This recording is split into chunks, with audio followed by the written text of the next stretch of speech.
नमस्कार दोस्तों, स्वागत है आपका एक नए वीडियो में। दोस्तों, सौम्या पोखरेल को मनोज तिवारी ने जवाब दिया और दोस्तों खेसारी लाल यादव और सौम्या पोखरेल को पड़ा महंगा। दोस्तों, जवाब सुनते ही सौम्या पोखरेल रोने लगी। रो रो कर दोस्तों सौम्या पोखरेल का हो गया बुरा हाल।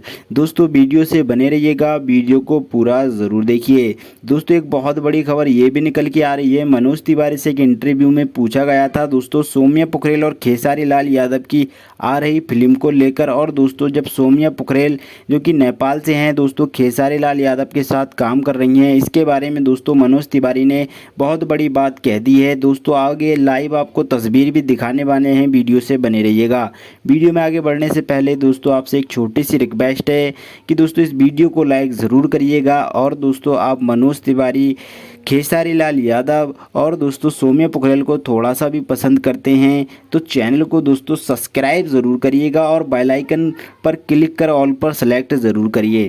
चलिए दोस्तों, आपको बताते हैं पूरा मामला। दोस्तों, जैसे कि आप जानते हैं सौम्या पोखरेल और खेसारी लाल यादव की फिल्म की शूटिंग तो शुरू हो गई है जब से। और दोस्तों सौम्या पोखरेल खेसारी लाल यादव का काम शुरू हुआ है तब से दोस्तों भोजपुरी में विवाद शुरू हो गया है। और कहीं ना कहीं दोस्तों भोजपुरी के कई सारे लोग परेशान भी हैं कि आखिर ये खेसारी करता क्या रहता है, कभी किसी को उठाकर काम दे देता है।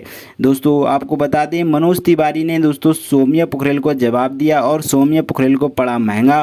और दोस्तों सौम्या पोखरेल और खेसारी लाल यादव बहुत ज़्यादा नाराज़ हुए। दोस्तों, हम आपको बता दें मनोज तिवारी से इंटरव्यू में पूछा गया कि आप खेसारी लाल यादव और सौम्या पोखरेल की आ रही फिल्म को लेकर क्या कहना चाहेंगे। दोस्तों, हम आपको बता दें मनोज तिवारी ने जवाब दिया कि खेसारी लाल पागल हो गया है जो एक नेपाली लड़की को हीरोइन और भोजपुरी में घुसेड़ देता है। उसके दिमाग में पता नहीं क्या चलता रहता है, कभी भी किसी को हीरोइन बना देता है, कभी भी किसी को कुछ भी कह देता है। लेकिन खेसारी मेरा भाई है, जो भी करता है सही करता है और अपना वादा पूरा करता है। भोजपुरी की एक मिसाल है, सुपरस्टार कहलाता है खेसारी लाल यादव। दोस्तों, आपकी क्या राय है इस कमेंट बॉक्स पर ज़रूर बताइएगा। खेसारी लाल यादव के बारे में आप क्या राय रखते हैं? चैनल को सब्सक्राइब कर ज़रूर दबाइएगा।